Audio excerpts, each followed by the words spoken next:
불교 강좌 부처님의 향기를 느껴보는 이 시간, 한국명상원 묘원법사와 함께 12연기와 윗바사나 명상법에 대해서 배웁니다.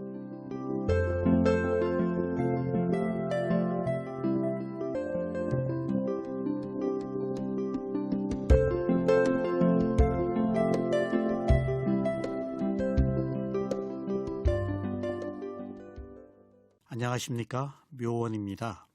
수행은 누구나 똑같이 모르는 것으로부터 출발합니다.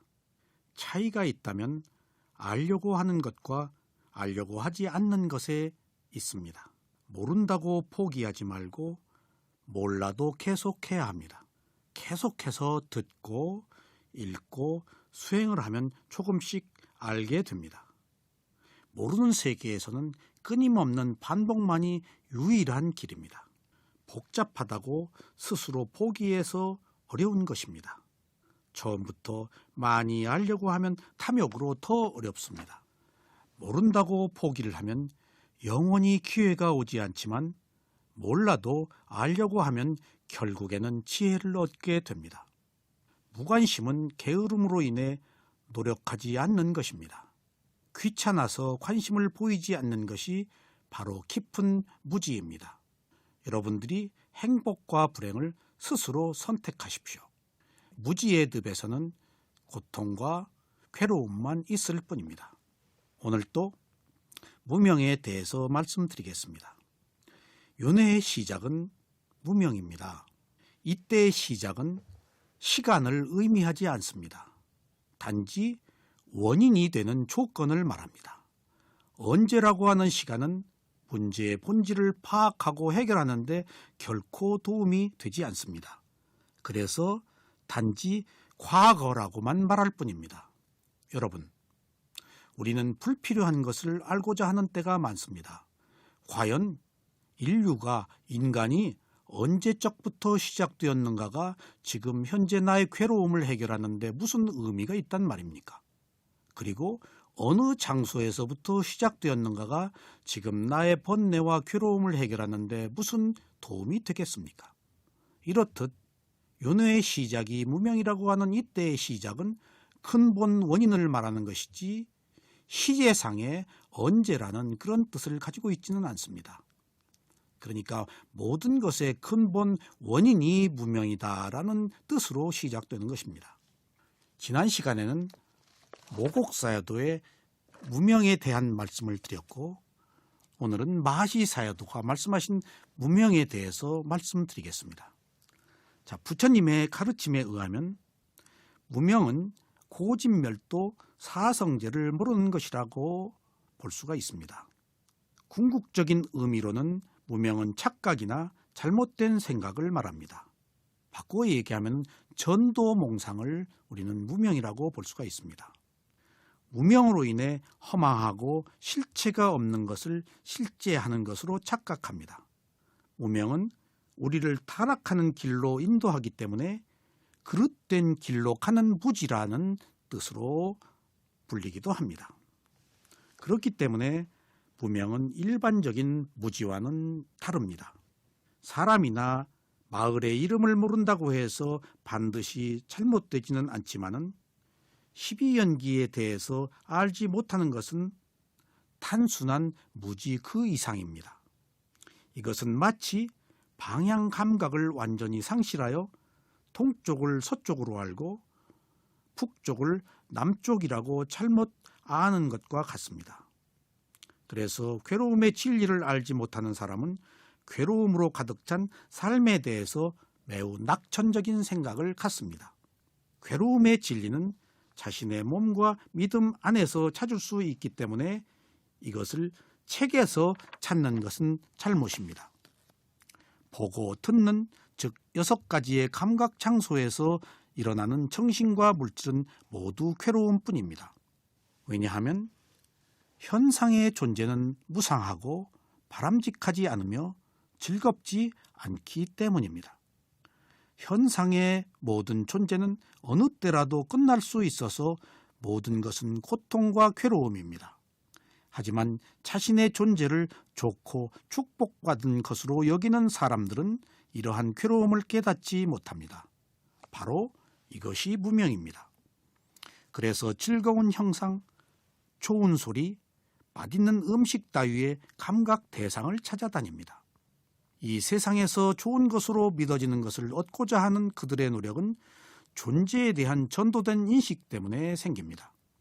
여기서 무명은 말에게 푸른색 안경을 씌워서 마른 풀을 푸른 풀이라고 착각하게 하여 그것을 먹이는 것과 같습니다.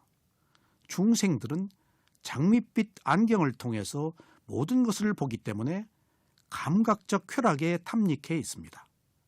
그들은 감각 대상과 정신과 물질이 성질에 대한 환상을 품습니다. 이것이 바로 있는 그대로 보지 못하는 것입니다. 여러분, 앞을 못 보는 장님에게 싸구려 옷을 건네주면서 이것은 매우 비싸고 훌륭한 재질의 옷이라고 하면은 쉽게 속아 넘어갈 것입니다. 장님은 그 사람을 믿고 건네받은 옷을 아주 좋아할 것입니다. 하지만 장님이 시력을 회복하고 나면 자신이 속았다는 것을 알고는 그 즉시 그 옷을 던져버릴 것입니다. 그때 지혜를 알게 된, 지혜로 보게 된, 눈을 뜨고 보게 된 장님의 마음은 어떠했겠습니까? 이와 마찬가지로 무명으로 덮인 범부는 무상과 괴로움과 무아를 보지 못하기 때문에 삶을 즐깁니다. 그러나 정신과 물질에 대한 성찰로 자기 존재의 불건전한 속성을 알아차리면 바로 뒤바뀐 인식이 사라져서 바른 인식을 갖게 됩니다. 여러분, 정신과 물질에 대해 통찰하는 위파사나 수행은 책 속의 지식과는 아무런 상관이 없습니다. 그것은 감각 대상과 그에 상응하는 식으로 구성된 정신과 물질적 현상에 철저하게 주시하고 끊임없이 알아차리는 것을 뜻합니다. 수행은 정신과 물질의 본성을 철저하게 알도록 해줍니다. 수행을 해서 집중이 개발됨에 따라 수행자는 정신과 물질이 끊임없이 일어나고 사라진다는 것을 알아서 무상과 괴로움과 무아에 대한 통찰 지혜를 얻습니다. 알아차리지 못하기 때문에 무명이 우리로 하여금 실상을 보지 못하게 합니다. 알아차리지 못해서 인습적으로 사용하는 단어인 남자, 여자, 손, 다리 등과 같은 잘못된 인식이 생깁니다. 예를 들면 우리는 보는 것이 무상하고 불만족스러우며 실체가 없는, 그리고 일어나고 사라지는 현상이며 단지 마음과 몸, 즉 정신과 물질의 진행에 불과하다는 사실을 알지 못합니다. 한 번도 수행을 해보지 않은 사람은 정신과 물질에 대해 아무것도 모르고 죽습니다. 하지만 알아차림이 있는 사람은 정신과 물질의 진정한 본성을 깨달을 수가 있습니다. 그러나 집중이 개발되기 전에 처음부터 통찰 지혜가 생기지는 않습니다. 이때 통찰 지혜는 위파사나의 지혜라고 말합니다. 잘못된 인식, 즉 자연스러운 마음의 방식이 관찰에 앞서기 때문에 초보 수행자는 정신과 물질의 성품에 대한 분명한 위파사나의 지혜를 얻지 못합니다. 그래서 꾸준한 수행을 통해서만이 집중력과 지각력이 개발되어 비로소 위파사나의 지혜에 이르게 됩니다. 이렇게 위파사나의 지혜에 이르게 될 때만이 비로소 무명으로부터 자유로워질 수가 있습니다. 예를 들어 만일 4념처 수행을 하는 수행자가 가려움을 느낀다면 수행자는 그냥 가렵다는 것을 알 뿐입니다. 그에게는 손이나 다리, 몸의 어느 부분이 가렵다거나 가려움을 느끼는 것이 자기라는 생각, 내가 가렵다라는 생각이 일어나지 않습니다. 거기에는 단지 지속적으로 가려운 감각만이 있을 뿐입니다. 그러한 감각은 영원히 지속되는 것이 아니고 그것을 추시하면 사라집니다. 지켜보는 마음은 모든 정신과 물질적 현상을 바로 주시하여 손과 탈이라는 잘못된 인식이 일어날 여지가 없습니다. 그렇습니다. 여러분, 몸은 부르기 위한 명칭이지 나의 몸이 아닙니다. 내가 느끼는 즐거움, 괴로움, 덤덤함은 단지 감각적 쾌락으로 추구하는 과정에서 감각기관이 느낄 뿐이지 그것이 나의 느낌은 아닙니다. 느낌은 일어나고 사라집니다. 그러나 우리는 이 느낌을 영원한 것으로 생각합니다. 감각기관이 느끼는 이 느낌을 우리는 나의 느낌이라고 잘못된 생각을 갖습니다. 바로 그것이 무명이며 이러한 무명으로부터 벗어나기 위해서는 수행의 과정을 통하지 않으면 결코 벗어날 수가 없습니다. 그렇습니다. 알아차림이 없는 사람은 잘못된 인식에 지배되어서 모든 감각 대상의 불만족스러운 성품인 괴로움을 보지 못합니다. 그래서 괴로움을 즐거움으로 알게 됩니다. 참으로 무명은 실체를 모를 뿐만 아니라 실체를 왜곡하는 잘못된 인식을 갖게 합니다. 사람들은 괴로움의 진리를 알지 못하기 때문에 즐거운 감각 대상을 추구합니다. 이러한 무명은 노력과 행으로 원인되어집니다. 경전에 따르면 무명으로 인해 행이 일어나지만 그 사이에 가래와 집착이라는 두 개의 연결고리가 있습니다. 무명은 가래를 일으키고 가래는 이후 집착으로 발전합니다. 가래와 집착은 감각적 욕망에서 나오는데 이는 연기법의 중간 부분에 명시되어 있습니다. 연기와 관련된 과거는 무명, 가래, 집착, 업의 형성, 행입니다.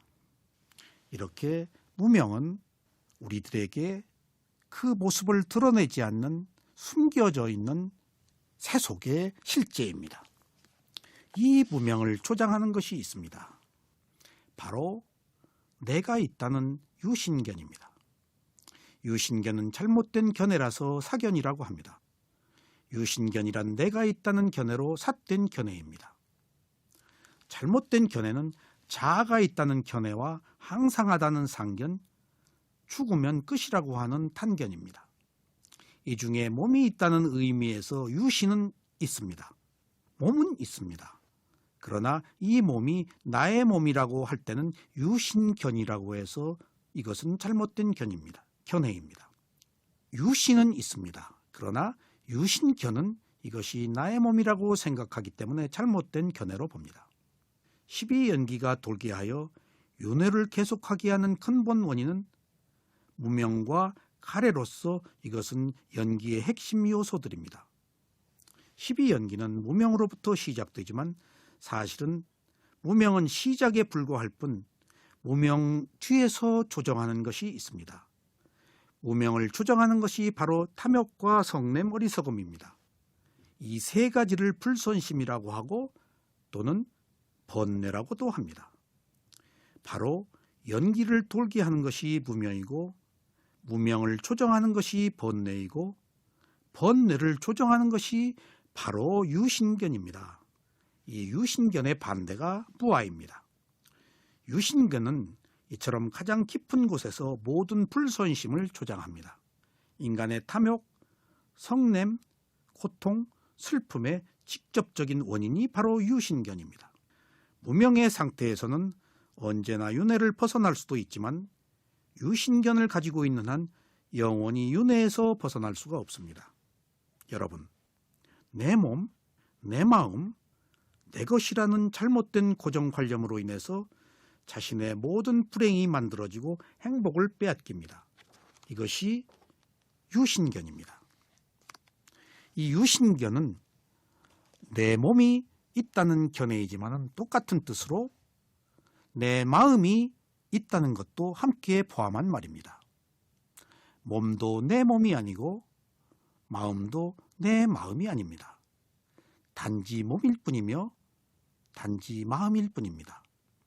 그런데 단지 몸일 뿐인 이 몸을 나의 몸이라고 생각하는 유신견이 바로 무명의 근본 원인이 또 됩니다.